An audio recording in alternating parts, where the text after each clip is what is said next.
வணக்கம். இது தமிழ் குரலின் சிறப்பு நேர்காணல். இன்றைக்கு நம்மோடு இணைந்திருக்கிறவர் மரியாதைக்குரிய மூத்த பத்திரிகையாளர், அரசியல் திறன் ஆய்வாளர் மற்றும் வழக்கறிஞர் ஐயா முனைவர் தராசு ஷியாம் அவர்கள். சார் வணக்கம். சார் வணக்கம். வணக்கம். திமுக கூட்டணி ஏறத்தாழ இறுதிக்கட்ட பேச்சுவார்த்தைகள் எண்ணிக்கை முடிவு செய்யறதை நோக்கி நகர்ந்துட்டாங்க. அதிமுக இன்னும் தொடங்காமல் இருக்கிறார்கள். அதற்கு பல காரணங்கள் சொல்லப்படுகிறது. குறிப்பாக ஒரு நாள் முன்னாடியே போய் விஜய் ஆஜராக போகிறார் என்பதோடும் சேர்த்து பேசப்படுகிறது. எடப்பாடி பழனிசாமி அவர்கள் முற்றுப்புள்ளி வைத்த பிறகும் கூட விஜய் தரப்பு உறுதியான மறுப்பு சொல்லலைங்கிறத எப்படி பார்க்க வேண்டியிருக்கு? ஏதோ அந்த ஸ்பெகுலேஷன்ஸ்க்கு இன்னும் உயிர் இருக்கா சார் உங்க பார்வை? எனக்கு என்னமோ உயிர் இருக்கிற மாதிரி தெரியலைங்க. சிம்பிள் ரீசன் என்னன்னா, அது இட்ஸ் நாட் பாசிபிள், அவ்வளவுதான். எப்படி சாத்தியம்?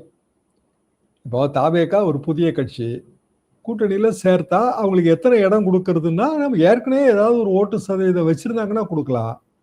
பாப்புலாரிட்டிக்கு மட்டும் நம்ம இடம் கொடுக்க முடியுமா? எந்த கூட்டணியா இருந்தாலும். காங்கிரஸுக்கு 3 சீட்டு கூட கொடுத்தாங்க திமுக, ஒரு ராஜ்யசபா. திமுகங்களே கொஞ்சம் ரத்த கண்ணீர் தான் அதில். இப்போ ஏன் கொடுத்தாங்கன்னா சில ஓட்டு வங்கி கணக்கு இருக்கு. இந்த ஓட்டு வங்கி இது உதாரணமா தலித் கிறிஸ்டியன், இது விஜய்க்கு போயிடக்கூடாது, இப்படியான கணக்கு இருக்கு. அப்போ ஒரு ரிஸ்க் எடுத்து சில தொகுதிகளை கூட கொடுக்கலாம். இப்போ கம்யூனிஸ்டுகள் 6 கொடுத்தாங்க, 5 தான் கொடுப்போன்னு இப்போ சொல்றாங்க உறுதியா. எவ்வளவு முடிவுன்னு நமக்கு தெரியாது. ஆனா வித்தியாசம் என்ன அப்படின்னா, கம்யூனிஸ்டுகள் அவர்களுக்கு இடதுசாரிகள் அவர்களுக்கான ஓட்டு வங்கி அதிகம் உள்ள பகுதி, உதாரணமா டெல்டால திமுகவும் ஸ்ட்ராங்கா இருக்கு. அப்போ கம்யூனிஸ்டுகளுக்கு உதாரணம் நாகப்பட்டினம் கொடுத்தா திமுகவுக்கு லாஸ் மாதிரி தான், அது ஒரு சீட் லாஸ் மாதிரி. Through out state pocketed influence கிடையாது, எக்ஸப்ட் டெல்டாவை தவிர. ஏதாவது ஒரு தொகுதியில் ஒரு 20,000 ஓட்டு 30,000 ஓட்டு இருந்தா அந்த தொகுதி தேவைப்படும். உதாரணமா தேமுதிக ஒரு 20 தொகுதியில் அவங்களுக்கு ஒரு 15,000 ஓட்டுல இருந்து 20,000 ஓட்டு இருக்குங்க. அப்ப அவங்களுக்கு ஒரு சில தொகுதிகள் கூட கொடுக்க வேண்டிய நிர்பந்தம். இது வாக்கரசியலோட கணக்கு. இதை தாண்டி எந்த வாக்கரசியலும் கிடையாது. இதை அப்படியே நீங்க உள்டாவா அதிமுகவுக்கு பொருத்தி பாருங்க. அதிமுகவுக்கான ஓட்டு வங்கி உள்ள தொகுதிகள், பிஜேபிக்கு ஓட்டு வங்கி உள்ள தொகுதிகள், பாமகவுக்கு எல்லாமே பாக்கெட்டடா இருக்கும். அதிமுகவுக்கு த்ரூ அவுட் இருக்குங்க, பிஜேபிக்கும் பாமகவுக்கும் பாக்கெட்டடா இருக்கும். இப்போ பாமகவுக்கு 17 தொகுதி கொடுக்குறாங்க அப்படின்னா அவங்க பாக்கெட் 60 தொகுதி 50 தொகுதியில அவங்களுக்கு ஓட்டு வங்கி இருக்கும். அதுக்குள்ள இருந்தா அவங்களும் அந்த 17 கேட்பாங்க. அப்ப அவங்களோட பிற தொகுதி ஓட்டு வங்கி நமக்கு தொகுதியை வின் பண்றதுக்கு யூஸ்ஃபுல்லா இருக்கும். இந்த கணக்கு தான். கலைஞர் ரொம்ப சிம்பிளா சொல்லுவாரு, 5 தொகுதி நம்ம ஜெயிக்கிறதா இருந்தா ஒரு தொகுதி கூட்டணி கட்சிக்கு விட்டு கொடுக்கலாம். அவரோட ஃபார்முலாவே இதாங்க. பெரும்பாலும் திமுக ஃபார்முலா இதுக்குள்ளதான் இருக்கும், அதிமுக ஃபார்முலாவும் இதுக்குள்ளதான். 2 தேர்தலும் ஒன்னா வரும்போது பிரச்சனை இல்லாம இருந்துச்சு. அதாவது மக்களவை தேர்தலும் சட்டமன்ற தேர்தலும். மக்களவை தேர்தலில் தேசிய கட்சிக்கு அதிக இடம், சட்டமன்ற தேர்தலில் மாநில கட்சிக்கு அதிக இடம், இப்படி முடிவு பண்ணிடலாம். இப்போ அப்படி இல்லை. அப்போ நெகோசியேஷன், லாங் நெகோசியேஷன் வருது. இதுல கடைசி நேரத்தில் தாவேகாவை அதிமுக கூட்டணிக்குள்ள சேர்த்தால் போட்டு வச்சிருக்கிற எல்லா கூட்டணி கணக்குமே கோளாறாகி போயிடும். இப்போ உதாரணமாக தாவேகாவுக்கு 40 சீட்னு வைங்க, நான் மினிமத்தில் சொல்றேன். அதாவது தேமுதிக மாதிரி 2011 41 சீட்டு கொடுத்த மாதிரி இவங்களுக்கு 40 சீட். அதுவே ரொம்ப கஷ்டம். என்னன்னா 40 யாரோட கணக்குல இருந்து நீங்க எடுப்பீங்க? அதிமுகவுக்கு சாதகமான தொகுதியில இருந்து எடுக்க முடியுமா, இல்ல பிஜேபிக்கு சாதகமான தொகுதியில இருந்து எடுக்க முடியுமா, இல்ல தாவேகாவுக்கு என்னென்ன தொகுதிகள் சாதகம்னு நம்மகிட்ட கணக்கு இருக்கா? கணக்கு கிடையாது இல்லைங்களா? ஒரு தேர்தல் 2 தேர்தல்னா ஒரு கணக்கு அரைவு பண்ணிடலாம். இப்ப தாவேகா விஜய் ஆதரவு இளைஞர்கள்ட்ட எல்லாம் ரொம்ப ஆதரவு இருக்குங்க.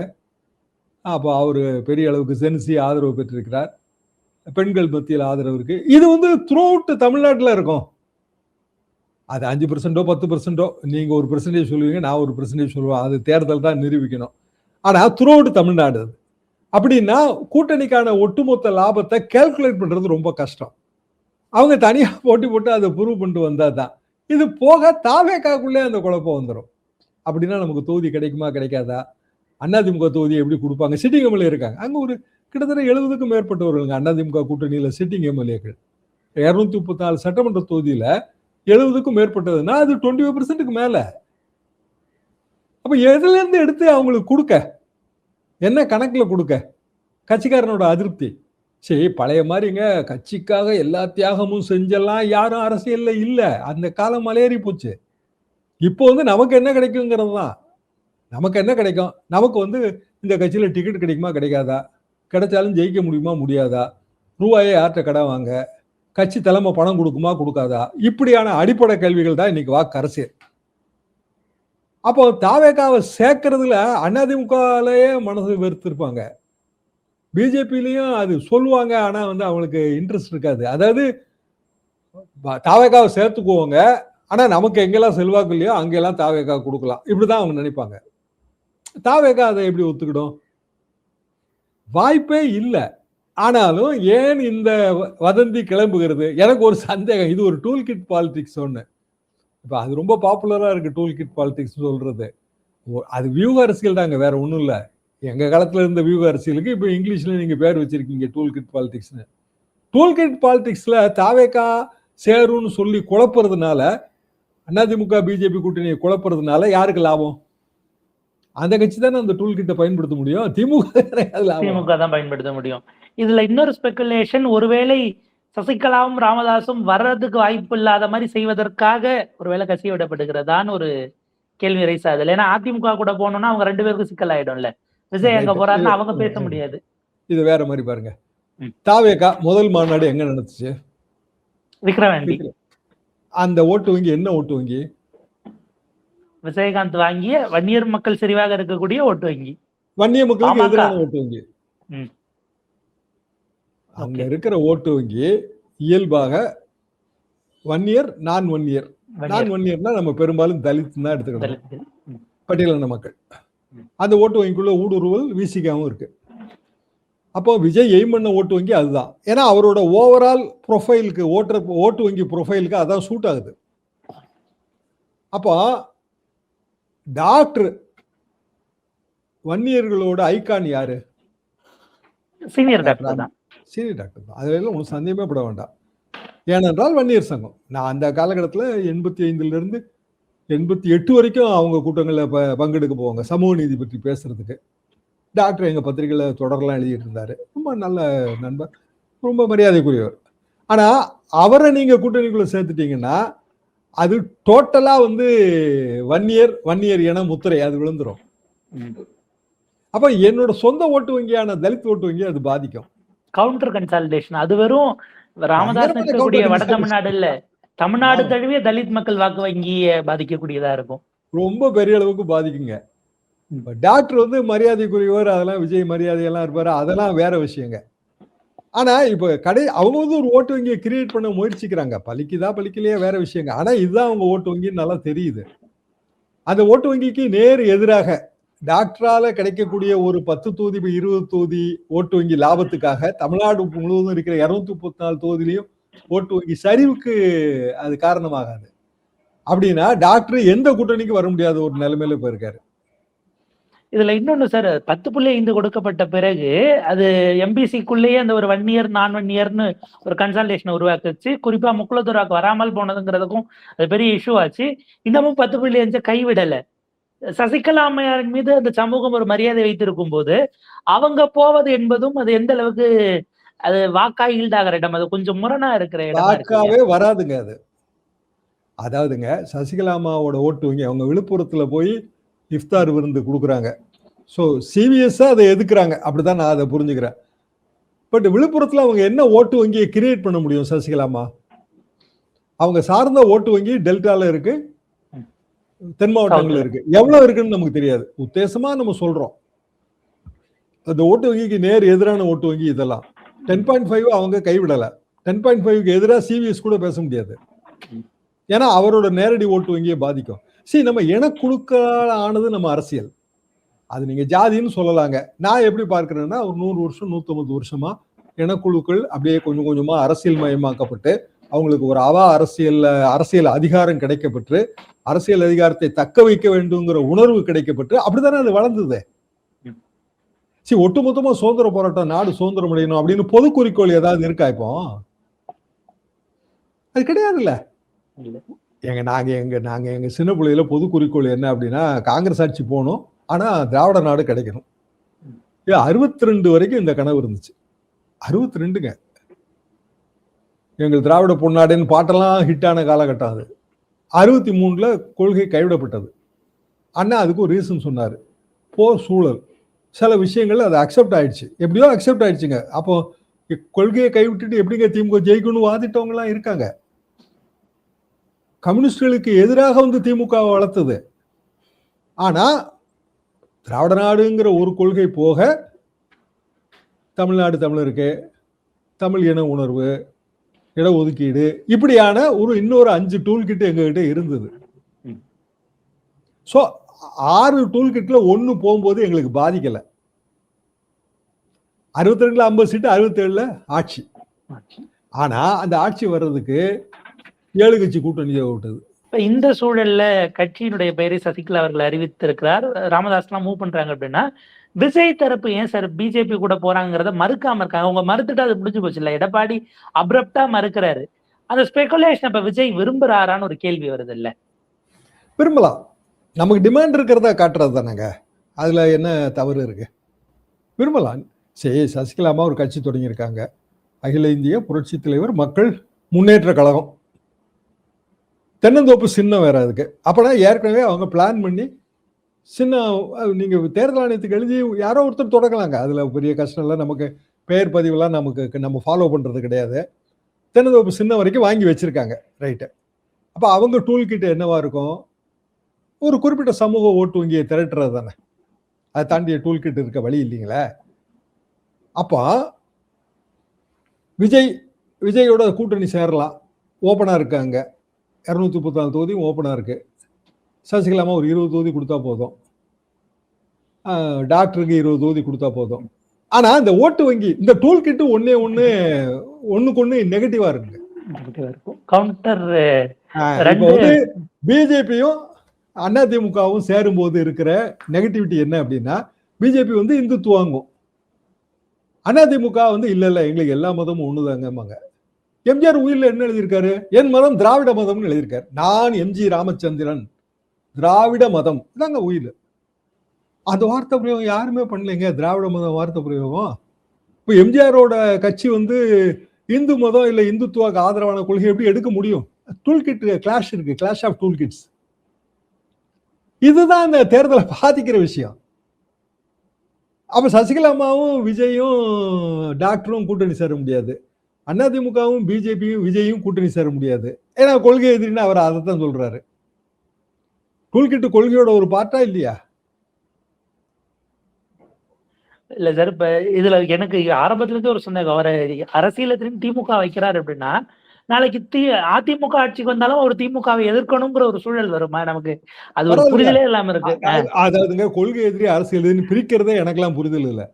கொள்கை எதிரி அரசியல் எதிரி. இப்ப திமுக ஆளுங்கட்சி, அரசியல் எதிரி, ரைட்டு. நீங்க சொல்ற மாதிரி அதிமுக ஆளுங்கட்சி ஆயிடுச்சு அப்படின்னா அரசியல் எதிரி அதிமுக. இப்போ கொள்கை எதிரி தொடர்ந்து பிஜேபி இருந்துகிட்டே எல்லாம் இருக்கும். அப்ப திமுக கொள்கை எதிரி பட்டியல சேர்க்கணும். யார் கொடுத்த ஐடியான்னு எனக்கு இது புரியல. அந்த டூல் அப்படிங்கிற மாதிரி இருக்கு.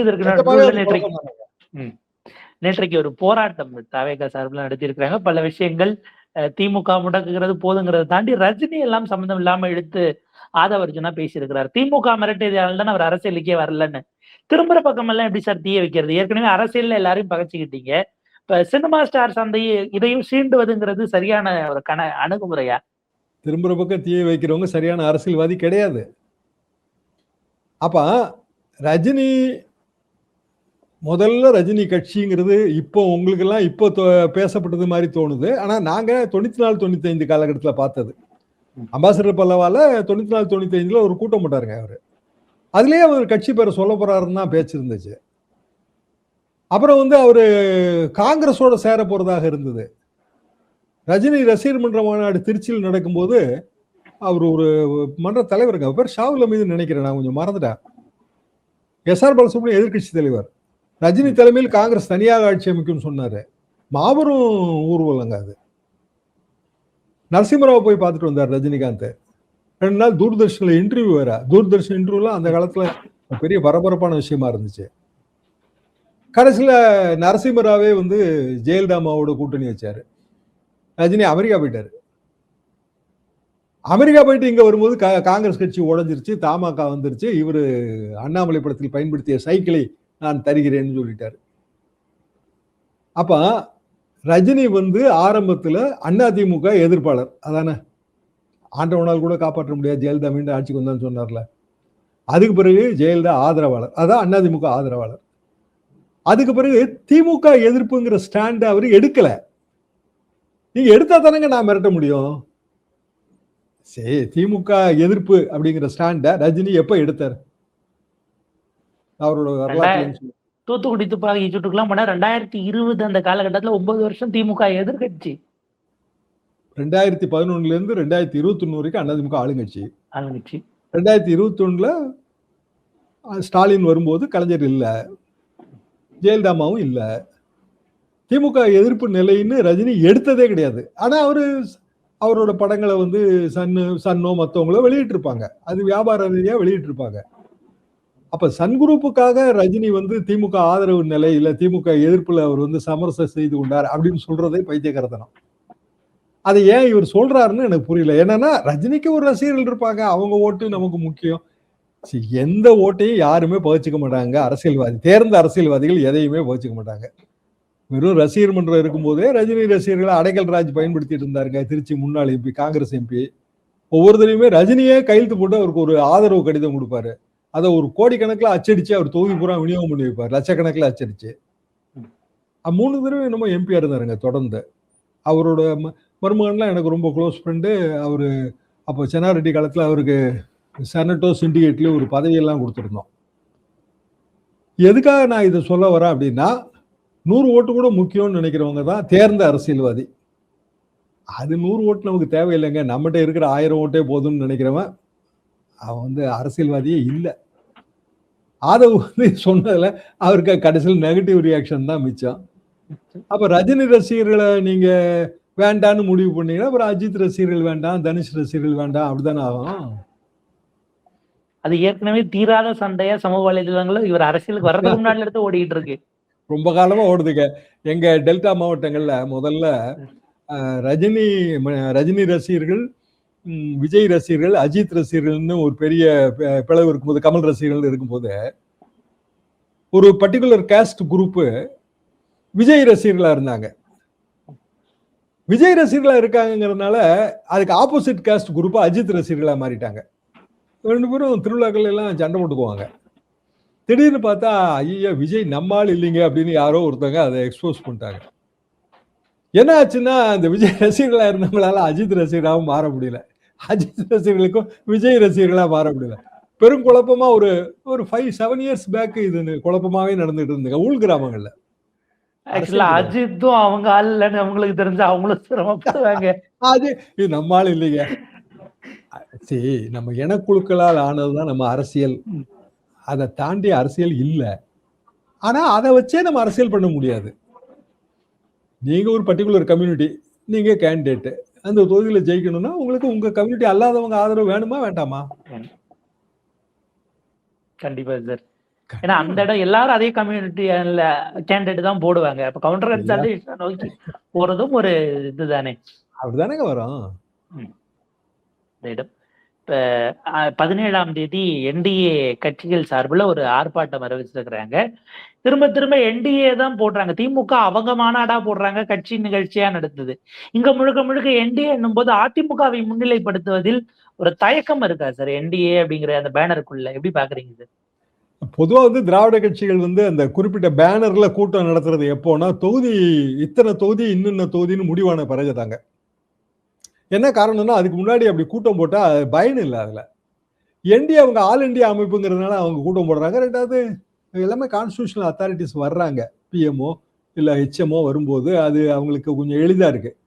திமுக போடுற எல்லாமே அமைப்பு ரீதியான கூட்டம் தான், மகளிர் அணி கூட்டம், இளைஞர் அணி கூட்டம், அப்படிதான். அவங்க எப்போ போடுவாங்க அப்படின்னா, எல்லா கட்சியும் தொகுதி உடன்பாட்டில் கையெழுத்து போட்டு ஓரளவுக்கு அதெல்லாம் ஃபைனலைஸ் ஆன பிறகு ஒரு கூட்டம் போடுவாங்க.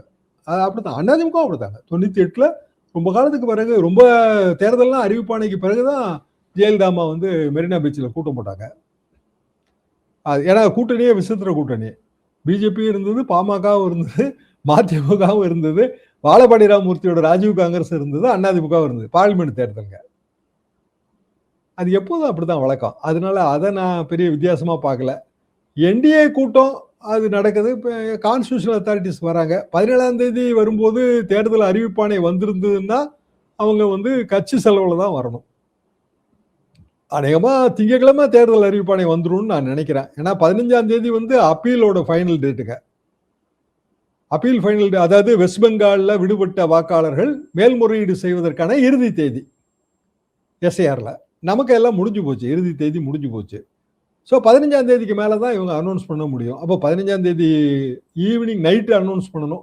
நைட்டு கூட நம்ம அனௌன்ஸ் பண்ணுற கஷ்டம் தான். 16ஆம் தேதியாக தான் இருக்குங்கிறது என்னோட யூகம். 16ஆம் தேதிங்கும் போது அது திங்கக்கிழமை. மே மாதம் 7ஆம் தேதி புது கவர்மெண்ட் வெஸ்ட் பெங்காலில் வரணும். அப்போ வெஸ்ட் பெங்காலில் தேர்தலை 3 கட்டமாக தான் நடத்த முடியும். பழைய மாதிரி 7 கட்டம் 8 கட்டம் நடத்த முடியாது. அதுக்கு நம்மகிட்ட இருக்கிற படைகள் தயாராக இருக்கணும். இருக்குன்னு தான் நான் நினைக்கிறேன். ஏன்னா இங்கேயே வந்து மத்திய படைகள் நிறைய வந்து தேர்தல் பணிகள் எல்லாம் கவனிக்க ஆரம்பிச்சிட்டாங்க. வெஸ்ட் பெங்கால்லையும் இருக்குன்னு தான் நினைக்கிறேன். மற்றவங்க எல்லாரும் யூகம் பண்ணுற மாதிரி ஜனாதிபதி ஆட்சி வந்துடும் அப்படின்னு நான் நினைக்கல. அது பெரிய அளவுக்கு ஒரு எதிர்ப்புணர்வுலாம் கிரியேட் பண்ணுவோம். ரெண்டாவது இப்போ இருக்கிற உலக சூழலில் அது சரியாக வராதுங்க. மோடி அவர்களுக்கு அது ஒரு பிம்ப குறைப்பாக ஏற்பட்டு போயிடும். இன்னொன்று, என்டிஏவுக்கும் எதிர்கட்சிகளோட ஒட்டுமொத்த பலத்துக்கு இடையில 30-40 தொகுதி தானங்க வித்தியாசம் இருக்கு பார்லிமெண்ட்ல. இன்னும் என்டிஏ பெரிய மிக பலம், பெரிய அளவுக்கு மிருக பலத்தோட எல்லாம் ஆட்சி பண்ணலைங்களே. 30-40 தான். 30-40ங்கும் போது திடீர்னு யாரோ ஒருத்தவங்க வந்து அதுல அவசரம் வச்சாங்கன்னா எல்லா கணக்கும் மாறும். அதனால அப்படியான ஒரு முடிவெல்லாம் நரேந்திர மோடி அவர்களோ இல்ல அமித்ஷா அவர்களோ எடுக்க மாட்டார்கள் தான் நான் நினைக்கிறேன். அதாவது இந்த தேர்தல் எல்லாம் அப்படியே ஓடி முடிஞ்சிருங்க. முடிஞ்ச பிறகு அந்தந்த குறிப்பிட்ட தேதிகளில் அந்தந்த கவர்மெண்ட் பதவியை நோக்கி போகும். அப்படின்னா தமிழ்நாட்டில் ஏப்ரல் கடைசியோ இல்லை மே 1ஆம் தேதி 2ஆம் தேதியோ தேர்தல் நடந்து வெஸ்ட் பெங்காலோட அந்த 7ஆம் தேதிக்கு முன்னாடி கவுண்டிங் நடக்கணுங்க. அப்படின்னா 5ஆம் தேதி 6ஆம் தேதி கவுண்டிங் வரணும். தேர்தல் ஆணையர் அவரின் மீதே நம்பிக்கையில்லா தீர்மானத்தை சமர்ப்பித்திருக்கிறார்கள். பட் அவரை தான் நடத்தக்கூடிய சூழல் இன்னைக்கு இருக்கிறார் அப்படிங்கிறதையும் பார்க்க வேண்டியிருக்கிறது. பார்ப்போம் சார். 26 தேர்தல்களும் சூடுபிடித்திருக்கிறது. எப்படி போகுதுங்கிறத பார்ப்போம். அடுத்தடுத்த திருப்பங்கள், புதிய புதிய கட்சிகள், கூட்டணிகள் அடுத்தடுத்த நிலையில விரிவா பேசலாம். உங்க நேரத்துக்கும் கருத்துக்களுக்கும் மிக்க நன்றி சார்.